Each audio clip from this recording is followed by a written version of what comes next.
যখন আপনি কাউকে বেশি বেশি বেল দিবেন তখন সে মনে করে কি সেটা মনে হয় তার প্রাপ্য। আসলে আমরাই ভুল করি, যার যতটুকু সম্মান পাওয়ার তাকে ততটুকুই দিতে হবে। বেশি দিলে মানে যার যে যোগ্যতা নেই তাকে সেটা যদি দিতে যান তাহলে সে মনে করে যে সেটা তার অধিকার। আসসালামু আলাইকুম viewers, welcome to my channel. আম্মুর সারাবেলা থেকে আমি রুনা ইসলাম হাজির হয়েছি আমার রান্নাঘরে। আশা করছি যে যেখান থেকে দেখছেন সকলে মঙ্গল মতোই আছেন। আল্লাহ তাআলার অশেষ রহমতে আমরাও ভালো আছি। সকালে উঠে রুটি না পরোটা, পরোটা না খিচুড়ি, এক চিন্তার শেষই নাই আমাদের। কি করা যায় বলেন তো? তবে মাঝে মাঝে কোনো চিন্তাই থাকে না, যেমন যেদিন সময়ও থাকে না, সকালে উঠতে দেরি হয়েছে, নাস্তা বানাতে বানাতে দেরি হয়ে যাবে, দুপুরে কখন খাবো এই চিন্তা আসে যখন, তখন সব স্টপ করে দেয়। সব স্টপ, একবার স্টপ করে দিয়ে চামুড়ি খাও কিংবা বিস্কিট কলা খাও, ঘরে যা আছে তাই। আর যদি কিছুই না থাকে, ধরেন কিছুই নাই, কিছু একটা বানাইতে হবে, তখন কি করি, একটা সুজি ভালো করে রান্না করে নেই, একটু বেশি করে দুধ দিয়ে এক বাটি করে সুজি খাও সাথে মুড়ি দিয়ে। তো আমি এভাবেই চালাই, আপনারা কিভাবে চালান?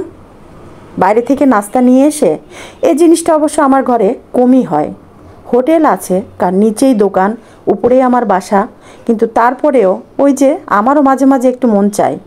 কিন্তু আমার হাজবেন্ড, উনার তো বাহিরের খাবার চলবেই না। কি যে আছে বাহিরের খাবারে, মানুষ একটু একটু মাঝে মাঝে খায় না, না সে তো খাবেই না। খাওয়ার আগে পেটে হাত দিয়ে বসে থাকে, না এটা খেলে সমস্যা হবে। আর এই চিন্তা যারা করে তাদের কিন্তু সমস্যা লেগেই থাকে, বলেন? আমি তো সেটাই মনে করি।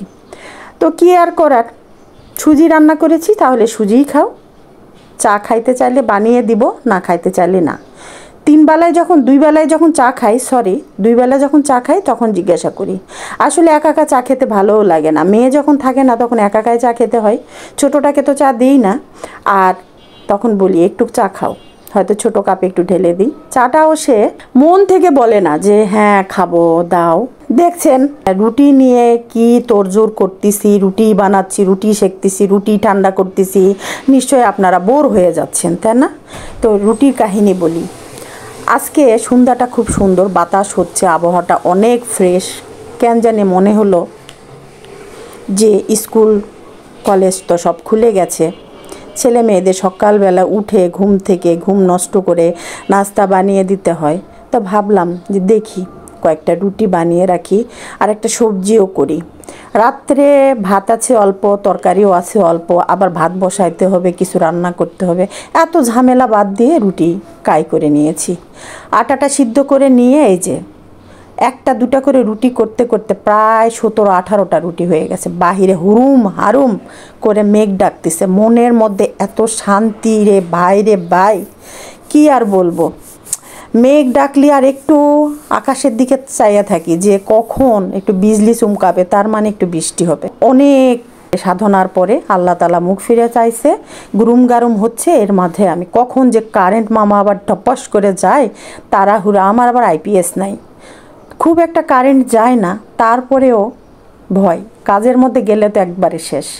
রুটি করে নিলাম, সে রুটিগুলো আবার সেঁকে নিচ্ছি।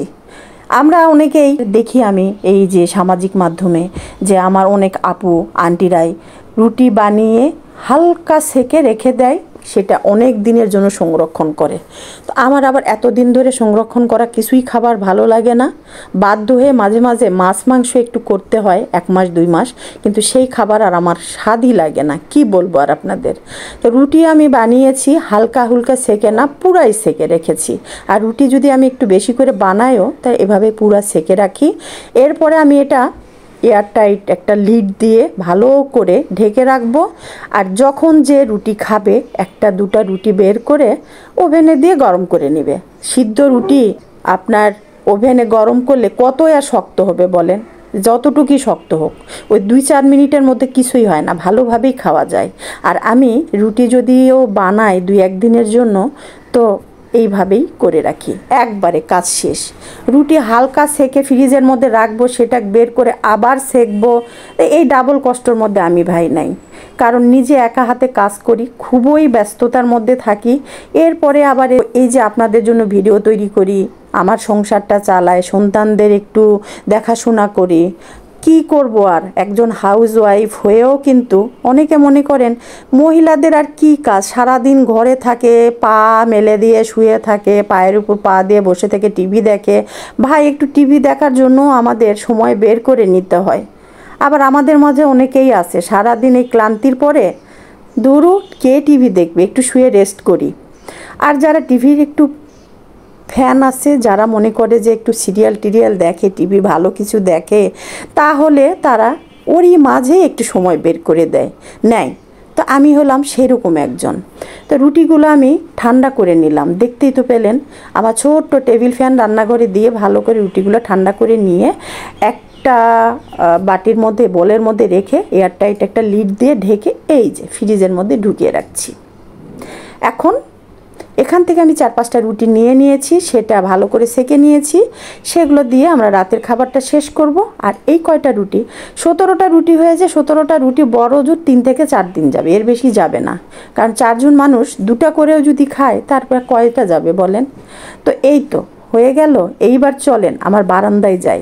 আমি রুটিগুলো সেঁকতে সেঁকতে আর সুন্দর একটা সবজি বানিয়েছি। সবজি বানানো তো দেখাই নাই, সবজি আর কি বানানো দেখাবো সেটা আমার সব ভাই বোনেরাই জানে। একটা কচি, একটা কি বলে ওটা, চিচিঙ্গা, দুধকুশি যেটাই বলেন যে অঞ্চলে, আর কয়েকটা পটল, ছোট 2টা আলু নিয়ে কুচি করে নিয়ে একটু ভেজে নিয়েছি। এই হালকা সবজিটা রুটি দিয়ে খুবই ভালো লাগে। দেখেন পুরা অন্ধকার, দেখেছেন তো, কারেন্ট কিন্তু এর মাঝে চলে গেছে। আর যাদের বাসায় জেনারেটরের লাইন আছে, তাদের বাসায় ফ্ল্যাটটাতেই শুধু আলো দেখা যাচ্ছে।